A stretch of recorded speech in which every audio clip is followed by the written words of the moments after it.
사실은 환자분들도 굉장히 많이 오세요. 예방접종 해야 돼? 이렇게 생각하시는 분들이 있는데 본인의 면역이 떨어졌다고 생각을 하기 때문에. 안녕하세요. 삼성서울병원 감염내과 조선영입니다.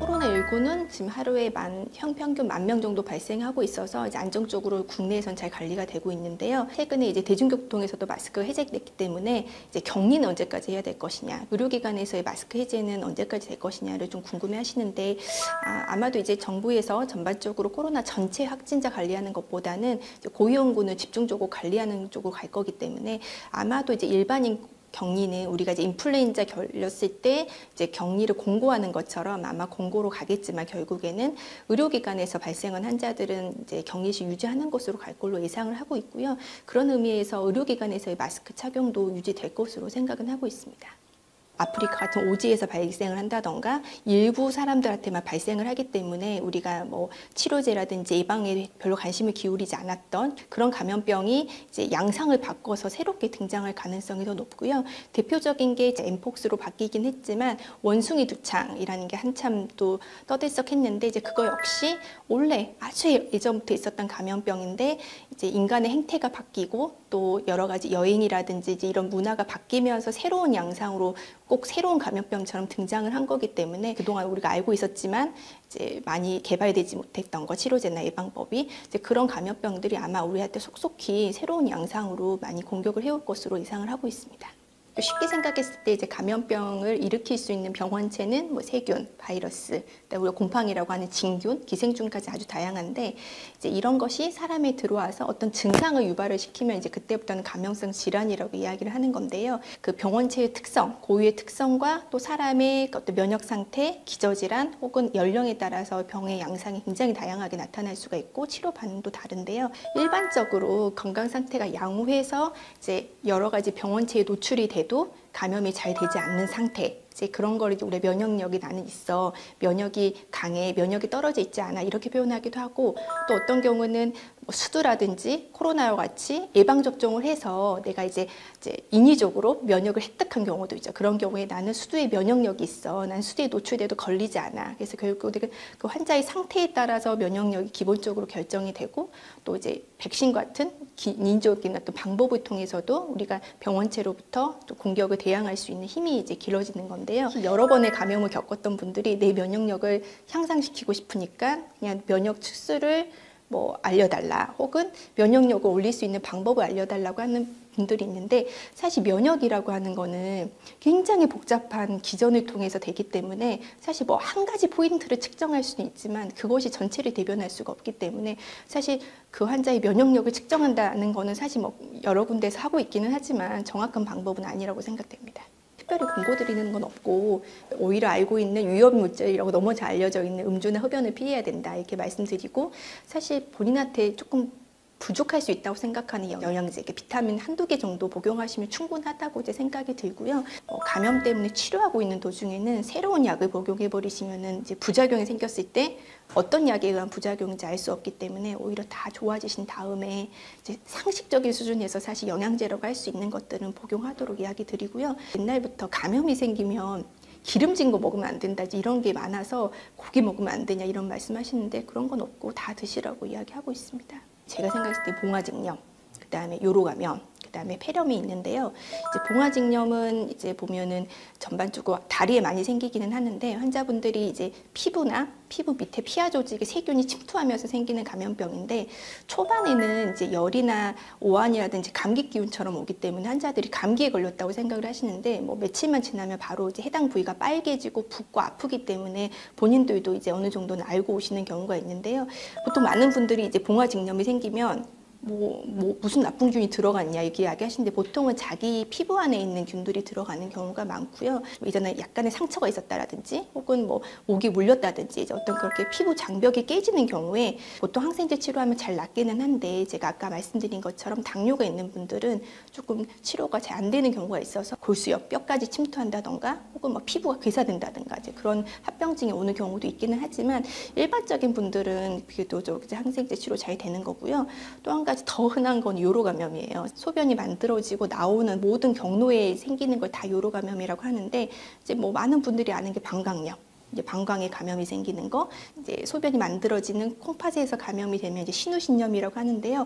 사실 방광염은 증상이 너무나 명확하기 때문에 대부분 다 본인이 방광염이 걸렸다라고 진단을 해가지고 오시는 경우가 많습니다. 그래서 여자분들은 거의 한평생 살면서 한 번 정도는 다 경험을 한다고 말할 만큼 흔한 거고, 근데 이제 남자분들도 나이가 드시면서 전립선 비대라든지 이런 문제가 생기기 때문에 나이가 드시면서 남자분들도 요로 감염이 생기는 경우가 흔합니다. 이제 비교적 치료는 잘 되는 감염병이기는 한 거고요. 또 마지막으로 폐렴 같은 경우에는 이제 기관지라든지 폐에 이제 세균이나 바이러스 감염이 되는 건데 주로 고령 이제 기저질환이 있는 분들이 폐렴이 잘 생기고 이제 특히 폐렴은 잘 치료가 되지 않으면은 이게 좀 생명이 위협이 올 수도 있을 정도로 위험하게 빠질 수 있는 거고 이제 대표적인 또 것 중에 하나가 나이가 드신 분들이 이제 잘 식사를 하시면서 사례가 자주 걸린다든지 이런 식으로 음식물이 넘어가면서 생기는 경우가 있고 이제 그런 걸 특히 폐렴 중에서도 흡임성 폐렴이라고 하는데요. 이제 그런 거는 특히 치료도 잘 안 되고 이제 그로 인해서 환자분들이 중하게 되거나 사망하는 경우도 있기 때문에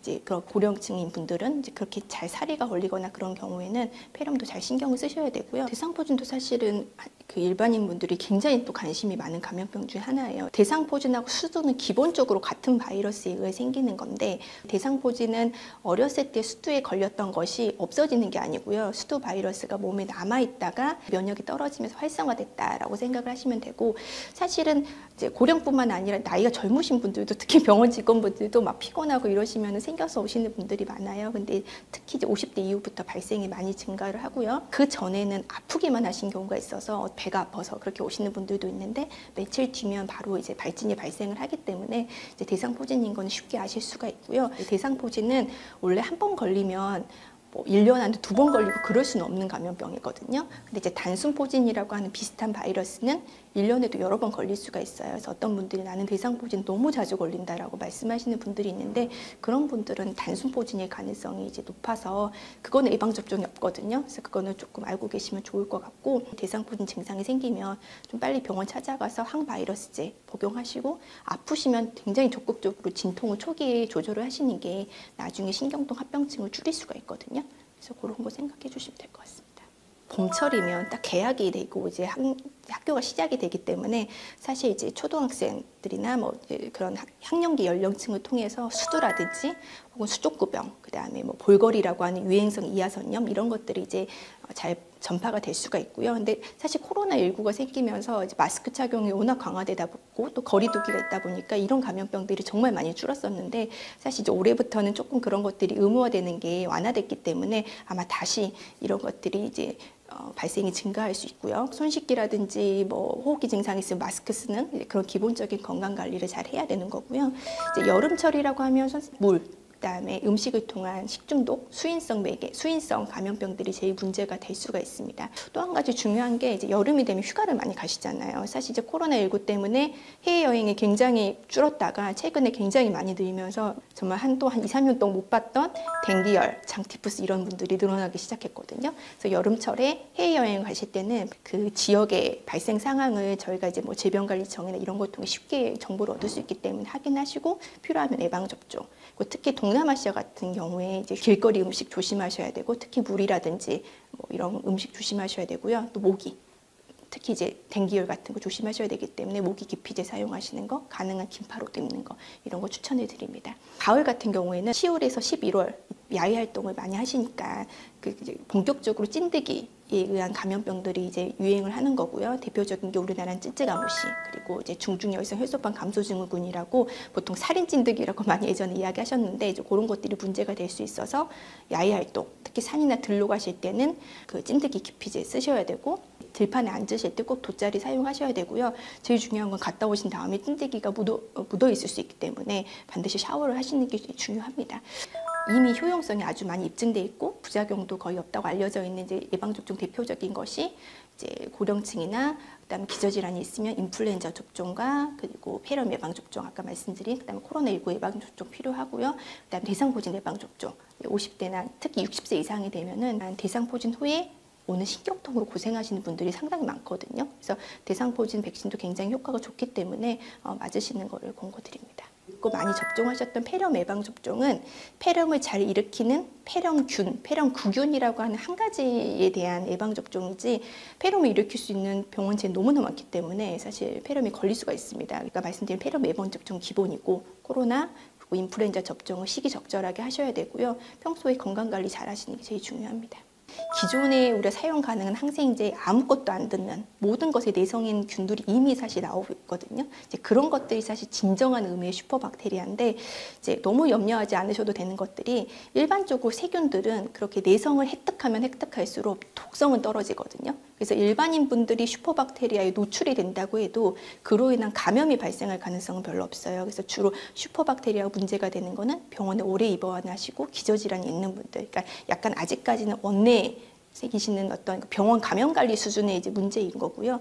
필연적으로 세균은 항생제를 많이 쓰면 많이 쓸수록 내성이 생길 수밖에 없기 때문에 사실은 항생제 사용을 줄이는 게 사실 가장 결정적인 건데 의료인이 적절하게 항생제를 사용하고 남용하지 않고 가능한 가장 조금 좁은 범위의 항생제를 쓰면서 여러 세균을 다 커버하지 않는 그런 항생제를 피하는 거 이제 그런 게 중요하기는 한데 환자분들한테 이제 당부드리고 싶은 부분은 사실은 이제 바이러스 감염과 세균 감염을 초반에는 완전히 사실 저희가 이제 구분하기가 힘들어요. 그런 경우에 일반인 분들은 사실 세균 감염이라고 해도 며칠 항생제가 좀 늦게 들어간다고 해도 크게 문제는 없거든요. 사실 환자분들이 며칠은 조금 기다려 주시는 것도 필요해요. 증상이 좀만 좋아지면은 아예 중단을 임의로 하시는 분들도 있는데 사실은 감염병이라는 게 증상은 금방 좋아질 수 있는데 결국에는 재발을 한다던가 항생제를 짧게 썼을 경우에 내성이 생길 수 있기 때문에 정해진 치료 기간을 지키시는 것도 굉장히 중요합니다. 코로나19로 너무너무 고생을 많이 하셨는데 굉장히 소중한 경험을 많이 했다고 생각을 해요. 아마 이제는 의무화하지 않아도 알아서 호흡기 증상이 있으면 마스크를 쓰시거나 대중들이 있는 곳에 가지 않는다던가 그런 인식이 많이 올라갈 거로 생각이 들고 또 여러 감염병을 조심하기 위해서 지켜주셔야 되는 부분이라고 생각을 하고 있습니다.